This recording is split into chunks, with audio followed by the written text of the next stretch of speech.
E o mais interessante é que estes seres vivos têm sistemas corporais muito complexos, como por exemplo, sistema circulatório, órgãos muito complexos. Por exemplo, o olho de um trilobita é formado por centenas de células hexagonais, cada uma delas tendo um sistema duplo de lentes, um projeto maravilhoso.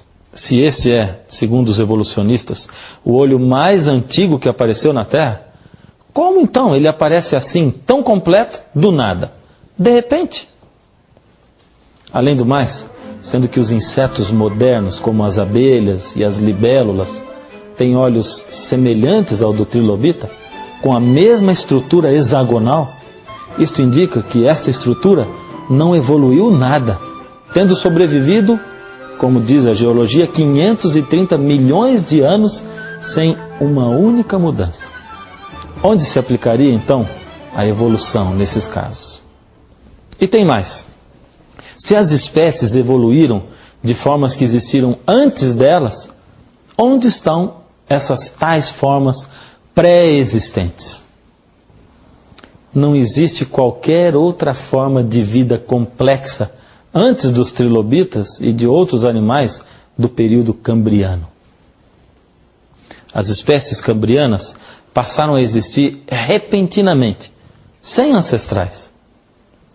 Em todas as camadas fósseis, depois do cambriano, as espécies sempre aparecem completamente formadas. Os principais grupos, como peixes, anfíbios, répteis, pássaros e mamíferos, e centenas de espécies dentro desses grupos, todas aparecem de repente nas respectivas camadas. Não existe uma só forma de transição entre qualquer grupo, como imaginam os evolucionistas. Esse fato é evidência de que todos os tipos básicos de animais foram criados separadamente pelo Criador.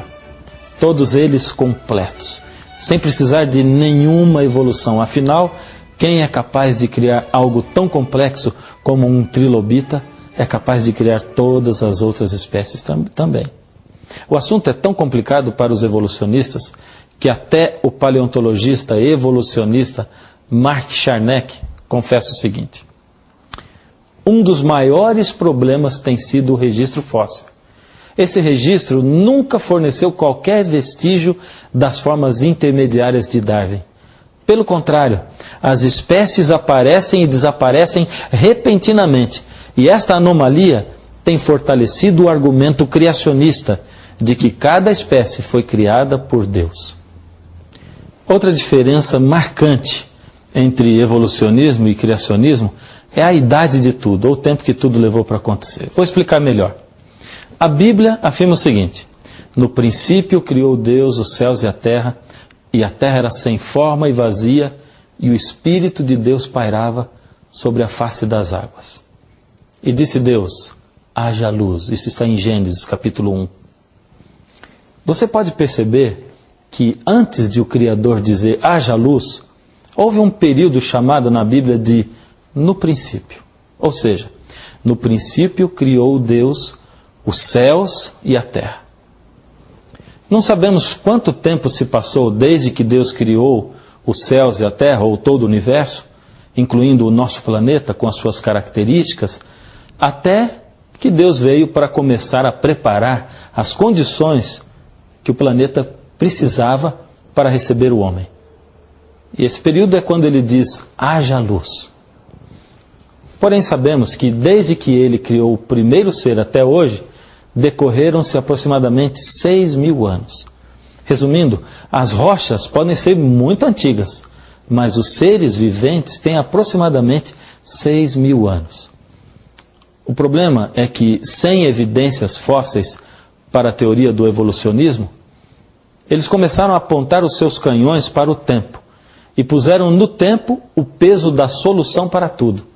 Ou seja, se não há provas para dizer que uma espécie evoluiu tanto a ponto de transformar-se em outra espécie, podemos crer que, se milhões de anos houvessem se passado, com o tempo, então, tudo se transformaria.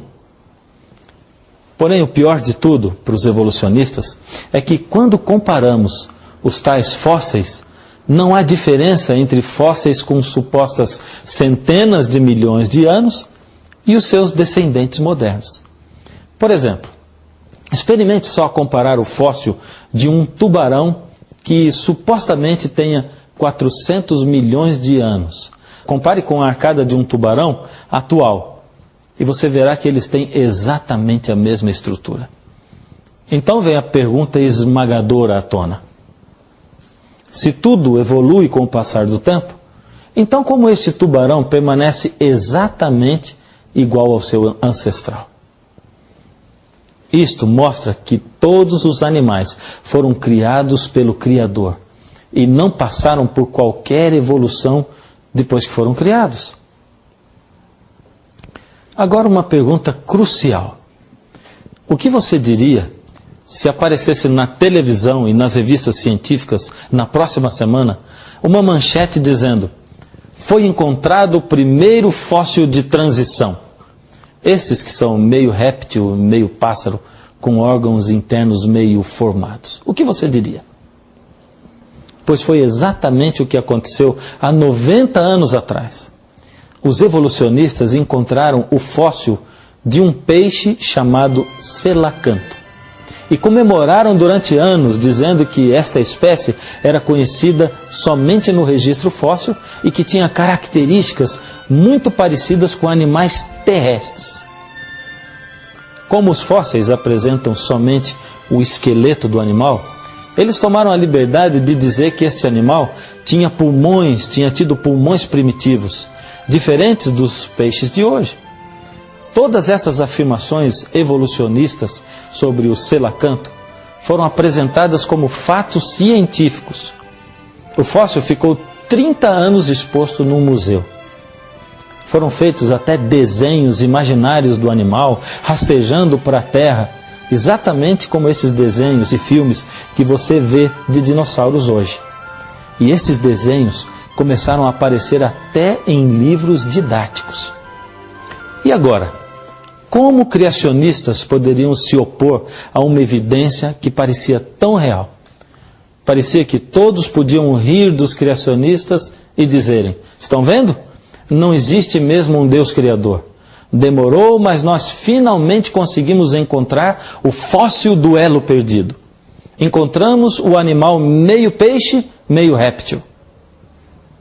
Só que, de repente, uma bomba caiu sobre essas teorias evolucionistas.